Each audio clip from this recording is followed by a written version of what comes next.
Hello and welcome to the Elimination Chamber 2022 What Went Down video. We've just got off a stream, we just watched the Elimination Chamber. It was an alright time in general. It's an alright time. It's an alright time. Will we know if it's still alright by the end of this recap? We'll soon find out. So, yeah. But we started off with the kickoff show. We got straight in there with Rey Mysterio versus The Miz and I mean, it was fine. It was exactly what you'd expect from Rey Mysterio versus The Miz on a kickoff show. It ended when Dominic tried to get involved and then they chucked Dominic out of there. But it didn't really work as a distraction and Rey Mysterio still rolled up The Miz and won. And that's about it. Couldn't have been more WWE, could it? Yeah. It couldn't have been more WWE if it was Roman Reigns himself entering for the opener of this show proper, which is indeed what it was. Kicking the show off properly with Roman Reigns versus Goldberg. Big match to start with. Huge way to open the show. They kept it pretty short, but I still think it went a bit longer than people would have expected. Roman was mostly dominant throughout, but they did the usual Goldberg hope spot stuff. He got that one spear, that one moment, but it was the tease of the jackhammer where everything kind of came crumbling down for Goldberg. He lasted longer, well, should I say Roman took a little bit longer than other people have with Goldberg, or vice versa. Obviously, Goldberg did 10 in Saudi Arabia with Bobby Lashley, so he didn't quite last as long with Roman Reigns here. But when spears and jackhammers and impact stuff wasn't quite enough, Roman locked on that choke, that submission hold that he's been using for quite a while now. Goldberg, they gave the pass-out submission rather than the tap-out. He just faded and faded and faded and faded, and he got the win. There was no bloody head. Well, not as a result of headbutting a locker. Anyway, but there was still somehow had a bloody head. Odd bits of blood. There was a bit of blood in the back. He appeared to have shoulder barred a locker before he came out to the ring. Not the worst Goldberg experience, and certainly not the worst Saudi Arabian Goldberg experience. No, definitely not. But lacking a bit of bite. Yes. I like, again, different experience maybe watching live, but it didn't quite feel like it had the energy of one of Goldberg's best. Yeah, they went into this straight away and they slowed down the pace very, very quickly. Yeah. And it says here it went 6 minutes, and like I honestly don't know how they filled 6 minutes with what they did. They went really slow into it, but it's probably, to be fair, the wisest choice to do. They stayed away from the jackhammer. Roman Reigns is quite a big man. I don't know if Goldberg can keep it up. Can keep it up. But yeah, they kept it really, really simple. Ended with the choke out. I mean, it was fine. It was what it was. Roman Reigns won. He looked strong going into WrestleMania. Mm-hmm. It was the start of ultimately the first thing tonight that was setting up, I guess, something in WrestleMania. There was a lot of WrestleMania graphic stuff this evening, and we already knew that obviously it was going to be Brock Lesnar versus the Universal Champion. But this was our first thing that we could say absolutely ironclad confirmed, and we knew it anyway. That was the one sort of thing. Very few people would have predicted Goldberg was actually going to get the win, and he did. Yeah, definitely. Roman Reigns is indeed heading to WrestleMania, and more on that later. And speaking of setting things up for WrestleMania, next up was the Women's Elimination Chamber match, which was, of course, Liv Morgan taking on Nikki Ash. I will not forgive you for taking out Molly Holly at the goddamn Royal Rumble. Versus Doudrop versus Rhea Ripley versus Alexa Bliss. She's fixed now. Mm-hmm. She's fine. She's absolutely fine. She's back in it. It is absolutely fine. Looking remarkably similar to how she did before she was not fine. Yeah, but details. We'll talk about it later. But Liv Morgan versus Nikki Ash was up first, and they just kind of went at it for a bit. There wasn't a huge amount to shout about in this match in general. It was one of those sort of elimination chambers that was centered around one or two things only. Yeah. It had a really cool spot where Doudrop forced Alexa Bliss face first to eat one of the pods by stepping over Rhea Ripley. Yeah. It's like you're taking out kind of two at once. Alexa Bliss had a swing.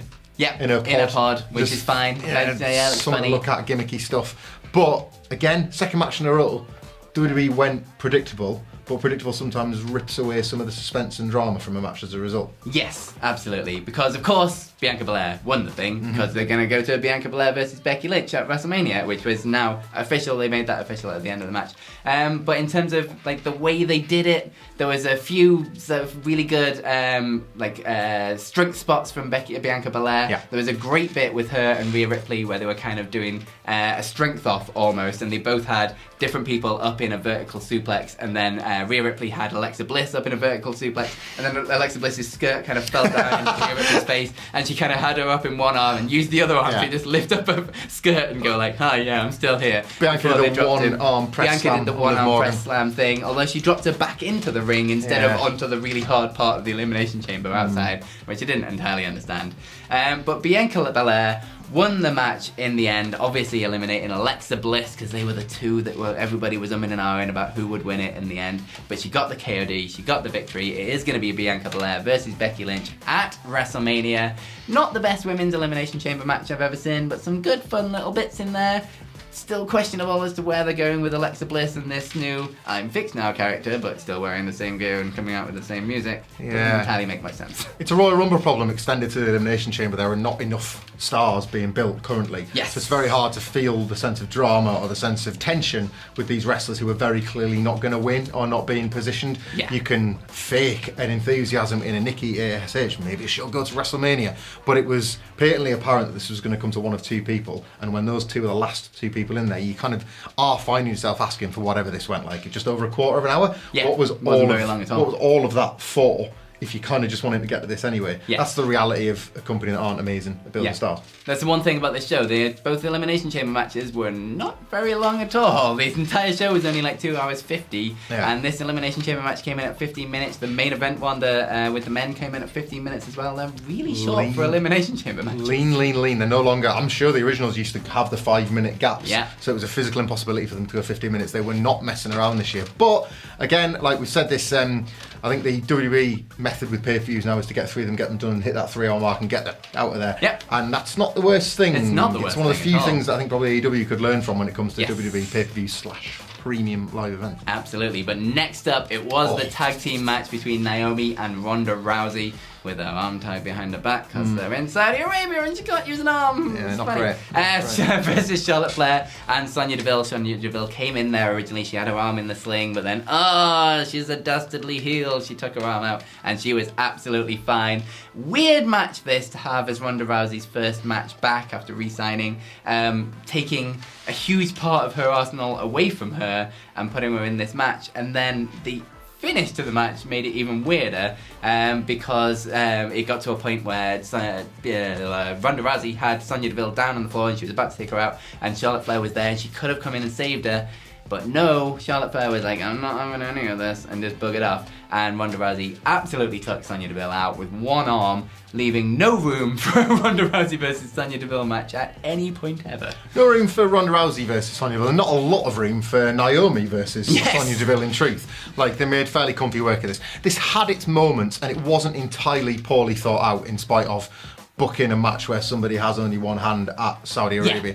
The Ronda Rousey show, obviously all the women, as we have talked about at length, were in various versions of their gear but had to be entirely covered up. Ronda Rousey's tact for this was to wear the gi, the judo gi, the karate, from obviously her background, beyond mixed martial arts, Olympian judo, judo Olympian. Which is really good. So she got to, with one hand missing, she was able to instead to use her other skills, of which she was still strong enough with one. We saw lots of judo throws. She was still able to perform the Piper's Pit with one arm, not so much behind her back, but tied by her side.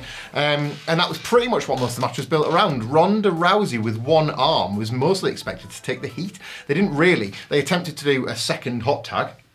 Where Ronda was back in the corner and ready to rescue Naomi, but she'd had all of about a minute and a half's break, having been beaten down with one arm. Very, very strangely agented, as you say. It did take a little bit of the gleam off Ronda's return, if this being her first match back, but Charlotte quite effectively dressed as Santa Claus. Dressed indeed as Santa Claus, from what we reconcile might have been a 90s film where the X was for extreme at Christmas. Charlotte at the very least showed an element of, she was trying to brush it off as, I just don't fancy it, fear. There was fear of the Ronda Rousey armbar here. Sonya Deville didn't seem too upset that Charlotte had left her to have her arm taken really off. Weird. But Charlotte, now we know going into WrestleMania, wants no part of that armbar, wants no real part of Ronda Rousey when it's a fair fight, which is what she was. Well, she wasn't presented with it. She was still presented with one arm by her side. She didn't want any of that. What's she going to want now that Ronda's got her other arm back? This is going to be fairly standard heel or babyface stuff. But I will say this.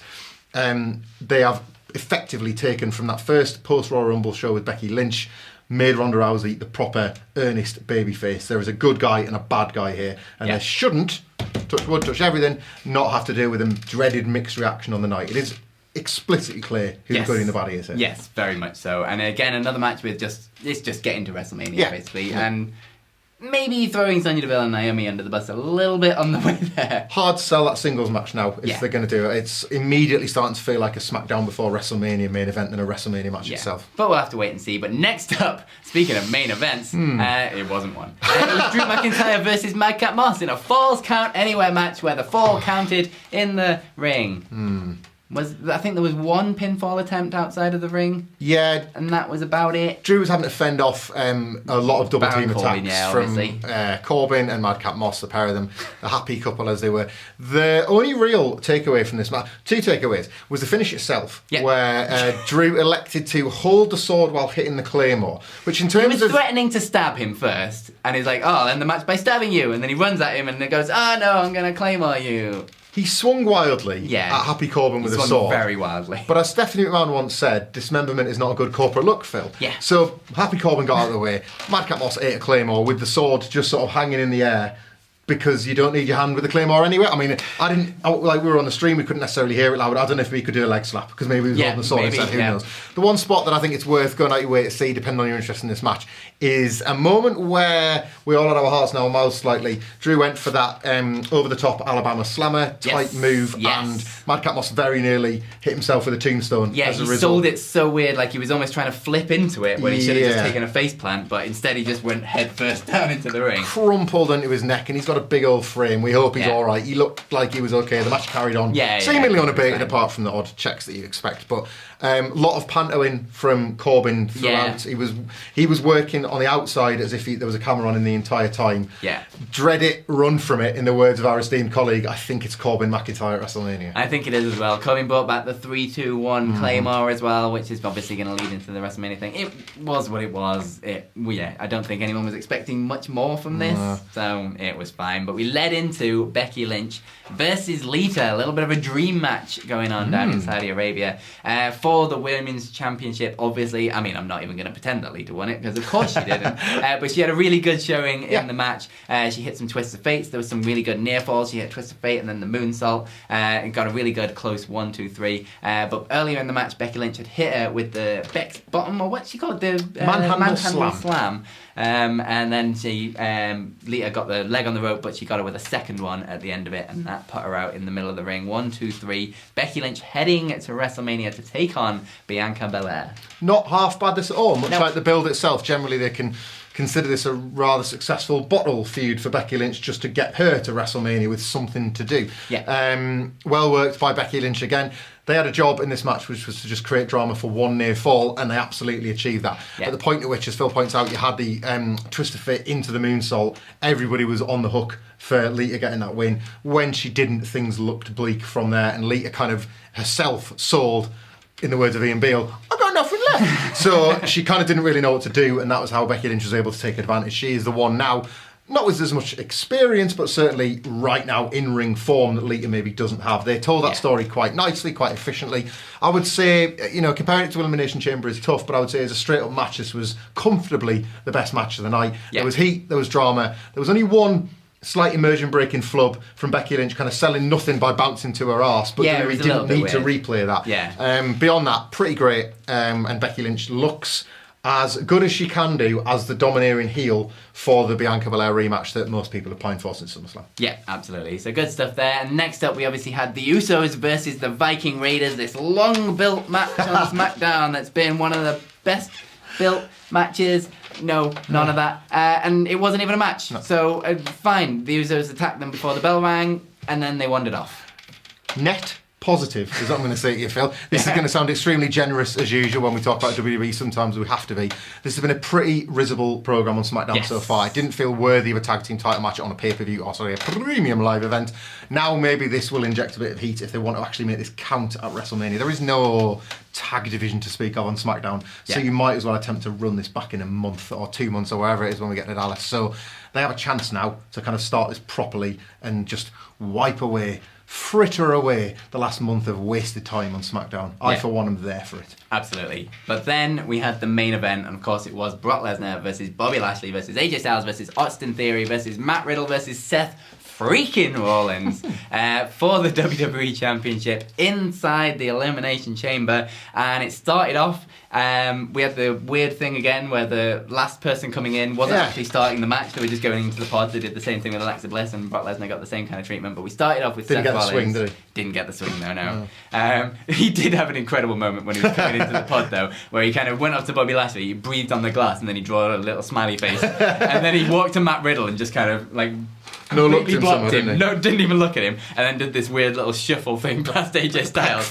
before he finally got into his pod. He was in the mood, wasn't he? He was very much in the mood, but it was Seth Rollins versus Austin Theory that started off, and then there was a really weird bit where Seth Rollins kind of powerbombed, did like a buckle bomb kind of thing to Austin Theory through Bobby Lashley's pod, and he went flying through the plexiglass into Bobby Lashley, and then Bobby Lashley fell down, and then some medical professionals and Adam Pearce and someone else came into the ring, and they were all checking on everyone. It was all a little bit weird, and then they led Bobby Lashley out, and then they said that he'd gone into concussion protocols, and that's why they were taking him out of the match. Yeah, this was obviously a write-out for reasons that will become clear when we talk about the end and the winner and things like that. But what it did inadvertently do, certainly from our experience attempting to second screen this with the people watching along with us on our stream, and indeed on Twitter and online, it did sort of create this implication that perhaps there was going to be somebody else stepping in at that last pod, which I dare say would have potentially ruined the enjoyment of this match for some. No matter what was happening in the ring, the pod itself became the most conspicuous element, the empty pod.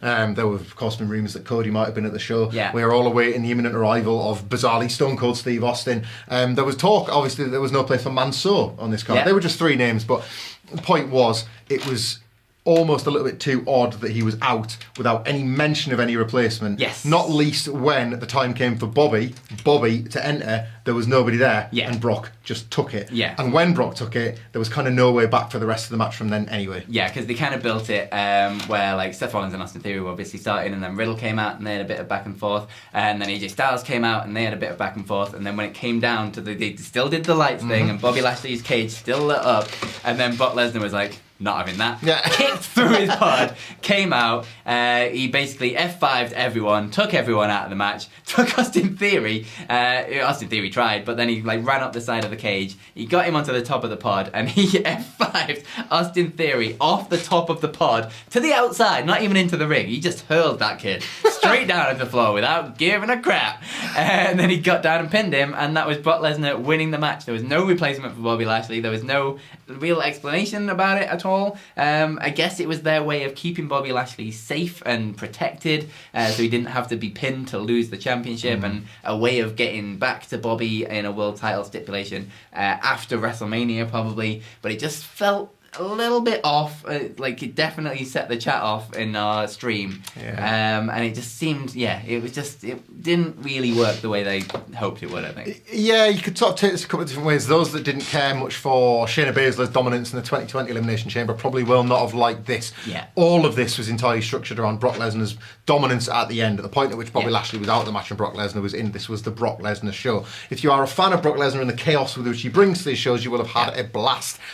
He was in the mood, he was fired up, you could tell by the entrances that he was here. He was here to have a good time. So if you are in WWE, he loves to have fun still, and he had a lot of fun here. People gave their bodies to him, as they so often have to in situations like this, but Brock did make it count. The closing sequence was Austin Theory, genuinely quite entertaining. It was a cat and mouse game, but in WWE the mouse never ever wins. Austin Theory's attempt to escape was great. He found a low blow in there. He got one nut shot that genuinely seemed to floor Brock.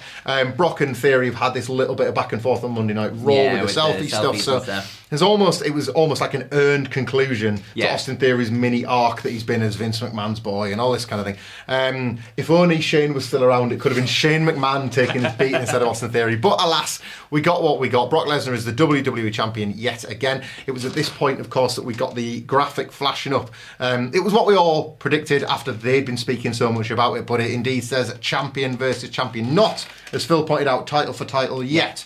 Hard to imagine, though, that both belts aren't on the line. There is a... Yes, it would be mental seeing a WrestleMania without a WWE Championship. Well, this is it. There's a Hogan Warrior comparison. There's, of course, the Lynch, Rousey, Flair triple threat from a couple of years ago. There's precedent for doing this thing now. Yeah. And yes, it seemed to be the direction from the moment your likes of your Paul Heyman's and Brock Lesnar's themselves started talking into existence. Yeah. We've gotten here. Bobby Lashley can have a reasonable argument for not losing the WWE title and indeed never losing to Brock Lesnar, as he didn't at the Royal Rumble.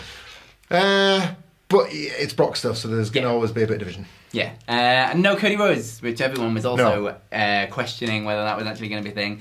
Probably the right decision, I'd say. If you're going to debut Cody Rhodes doing it in Saudi Arabia, it's a little bit weird. But we've got Roman Reigns versus Brock Lesnar leading into WrestleMania. We've got Bianca Belair versus Becky Lynch leading into WrestleMania. We've got Charlotte versus Ronda Rousey, obviously leading into WrestleMania. Most of this was all to set up WrestleMania. It is the road to WrestleMania, after all, and that is the next big show. But that was Elimination Chamber, and that was what went down. So thank you very much for joining us. I have been Phil Chambers. You can follow me on Twitter at PhilMyChambers, and you can follow Michael Hamflett at Michael Hamflett. And you can follow all of us at WhatCulture WWE. Make sure you subscribe to the channel, like the video, and comment down below what you think of Elimination Chamber. We really want to know. Let us know down below. But most importantly, have yourselves a bloody good day, everyone.